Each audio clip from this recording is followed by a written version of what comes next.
Hi hello friends, welcome back to our channel Madhuri ideas. ఈరోజు మన వీడియోలో ఇమ్యూనిటీ బూస్టర్ టీ ఏ విధంగా తయారు చేయాలో చూద్దాం. ఈ కషాయం కనుక తీసుకుంటే జలుబు, దగ్గు, జ్వరం, హెడేక్ లాంటి వాటికి వెంటనే రిలీఫ్ దొరుకుతుంది.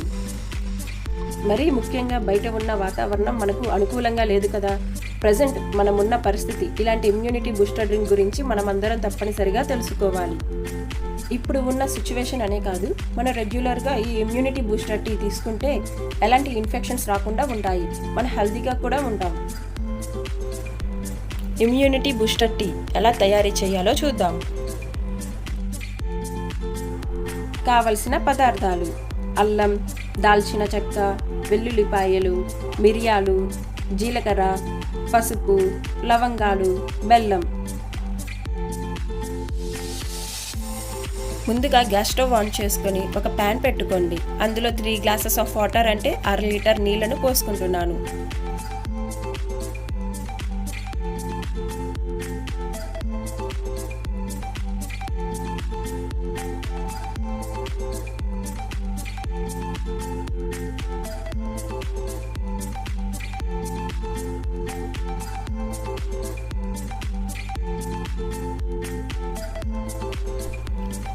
నీళ్లను 2 నిమిషాల వరకు బాగా మరిగించుకోవాలి. అలా నీళ్లను మరిగించిన తర్వాత అందులో దాల్చిన చెక్క,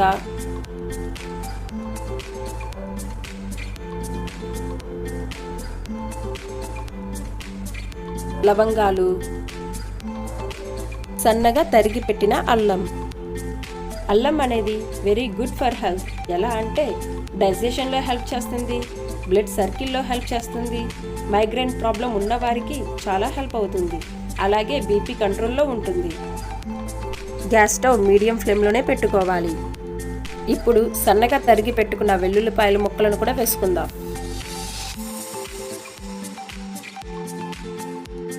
అలాగే జీలకర్రను కూడా వేసుకుందాం.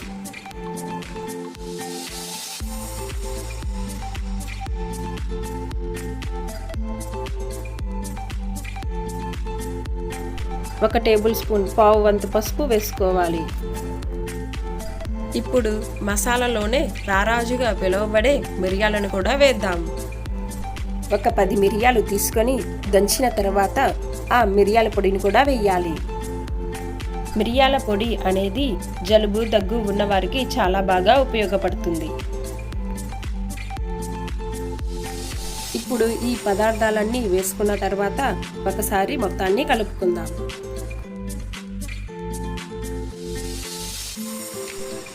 ఇప్పుడు బెల్లం అనేది వేసుకుందాం. గ్యాస్ స్టవ్ హై ఫ్లేమ్లోనే ఉంచుకోవాలి. ఈ కషాయాన్ని బాగా 5 నిమిషాల నుంచి 7 నిమిషాల దాకా బాగా మరిగించుకోవాలి. మనం వేసుకున్న పదార్థంలోని సారమంతా ఈ నీళ్ళలోనికి దిగుతుంది. ఈ మిశ్రమాన్ని మరొకసారి బాగా కలుపుకోవాలి.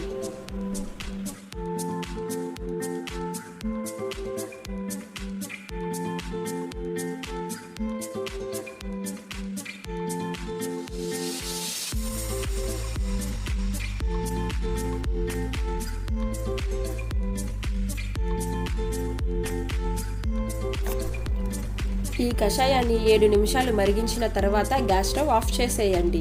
కషాయం పైన మూత పెట్టేసేయండి. ఈ కషాయాన్ని కొంచెంగా చల్లారనివ్వాలి. ఈ కషాయంలో నేను బెల్లం ఉపయోగించాను కదా, ఈ బెల్లానికి బదులు మీరు హనీ, తేనె కూడా యాడ్ చేయొచ్చు. ఈ కషాయం కొంచెం చల్లగా అయిన తర్వాత వడకట్టుకొని ఒక గ్లాస్లోనికి తీసుకుందాం.